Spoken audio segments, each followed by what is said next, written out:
So what we're going to do is take 1 metre of this in the black colour, which is to match with our black leg clips that we do, which we will be using today as the lake's rather silty that we're on. So what we need to do first is pull off about 1 metre of the lead core. Using a nice decent set of sharp blades, just trim it off. Once we've got a section of lead core, we need to pull back around about 4 to 5 inches. We just uncover the centre, which is a non-toxic core. Take our blades, snip off the centre. Now keep this part because this is really useful. You can make this into almost like a coil spring, wrap it around tubing, things like that. Bin heavy, it sinks like a house brick, and you can then add a bit of putty around it and stuff as well to help sink your rig tubing and stuff. So keep that aside. Once you've removed the centre, pinch with one hand and just gently pull the sheathing of the lead core back. So you've then got, if you feel between your fingers, you can feel where the lead core centre starts. You can see it's limp just there, look, and you've got one stiff section. Okay, you should have about 3 to 4 inches spare. So what you then need to do is take one of our nice super fine needles that we've got, which has got a latch or a gate on the end. Find where the lead core ends, which is the limp part, and just insert the hook point of the needle just into the lead core there, like so, and push it through the centre. Just feed it up gently. You don't need to go too far. Okay, so that's about enough, inch and a half. Push the needle through. And then the next job is to get the tail end. It's a little bit fiddly, this bit. Just close enough to the end, but not too close as it comes undone, as it just happened there, as you can see. Close the gate. Sometimes it goes first time, sometimes you have to fiddle a little bit. Gently feed from this end. Now don't tighten on this end because that will cause the whole thing to compress down, which means you'll struggle to get the flayed end through. But if you gently tease from this end, as you can see, it just pulls through until you're almost through there. And you should have a loop here on a loose bit there. Now for this part, what I tend to do is just put something in the end to stop that closing and just pull up, and you can see that's all gone tight now. Now this extra bit here, what I like to do is just gently pull that, trim that off there,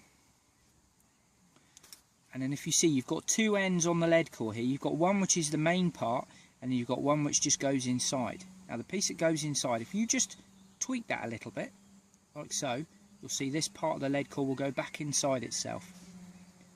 And there you go, you've got the perfect loop. Okay, now if you're nervous about this coming undone, which some people are, you can place a little dab of super glue on here. Don't glue the whole thing because it makes it rigid and unflexible, and it just looks horrible as well. If you just dab a tiny little bit of glue on the end here, or a tiny bit of glue on the end here, just where the 2 joins of the lead core go, that will stop the whole thing coming undone. Now for the next part, we need to do obviously the same thing the other end. So just feel the lead core inside and just pinch up all the way along till you get to the other end. Now once we're at the other end, you can see now we've got about 1 inch loose there. So what we need to do is recover that back up. So just pinching with one end and pushing with the other, you can see I'm feeding the centre back up through. It's a little bit like I'm doing a pepper army. Okay, so we do the same again. We pull out about 4 to 5 inches. Just trim off the core, like so. Pick it up, put it somewhere safe. Same again, pinch with one hand and just gently skim over the top to bring it back. Now because this stuff's quite smooth inside, what's happened is that the lead core's actually shifted all to one end, so it's now left us with a limp end here. So we need to just gather that back up, just by pinching with one end and sliding with the other. As you can see, I'm just working it back inside the lead core itself. A little bit fiddly, it takes a couple of minutes, but it's worthwhile because you get a nice finish then. So just gently tease it up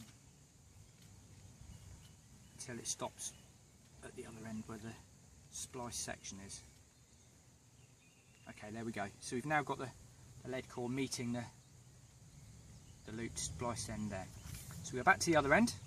Now we've got quite a bit of spare there, but that should be fine. take our little needle again. Now what we'll do for this one, because we're going to use some of our new cog leads, which have a small splice section on the end already. So what we'll do is we'll splice this swivel into this end.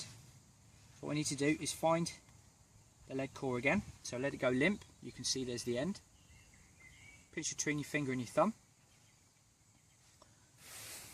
Just inserting the needle again into the centre of the lead core.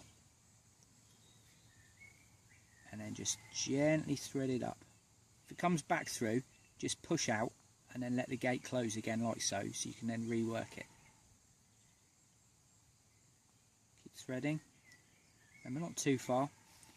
About an inch, inch and a half is fine. So there we go, it's starting to pull through. Okay. Now we don't need all this. This is a little bit of extra here that I've been a bit too excessive with. So if we trim that off about there.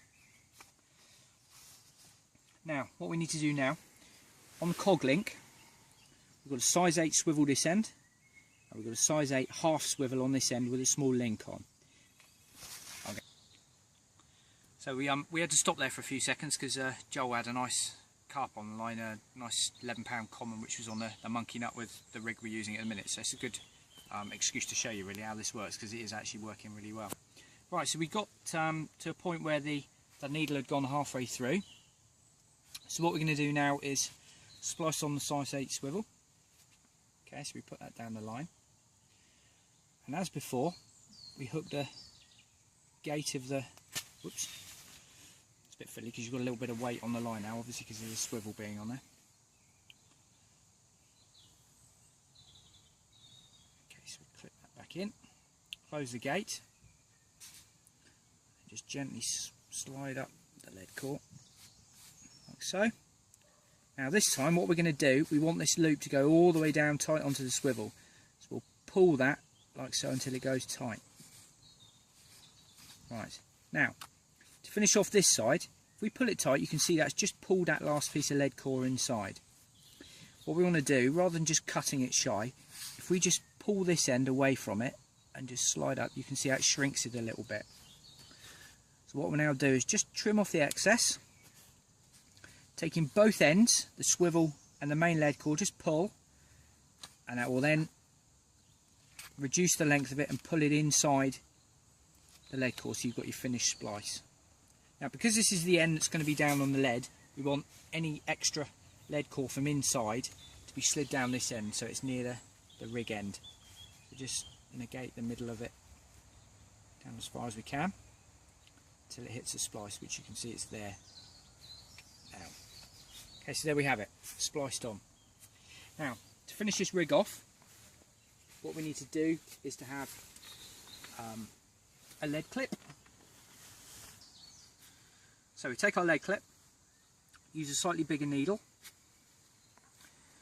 and we use with the looped end of the lead core, which is the plain loop end, not the end with the link on.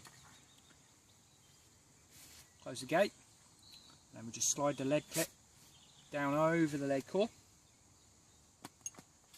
like so, until we find we've met up with the swivel. Now when you hit the swivel, you need to just pull the clip until the swivel sits nice and tight inside. Okay. Now the idea of the lead clip, as I'm sure most of you already know from lots of other videos, is that it's designed to drop the lead should the fish become entangled on something. Okay, so we clip the lead in. Now what I see a lot of people doing is pulling up this piece of rubber too tight. They wedge it on like this in an attempt to not lose the lead. Now that's kind of counterintuitive. What we're trying to do, if we're in a snaggy position, is drop this lead. If we drop the lead, that means the fish will come to the surface when we're playing it a lot better. So losing this lead is a good thing when we're in a snaggy situation.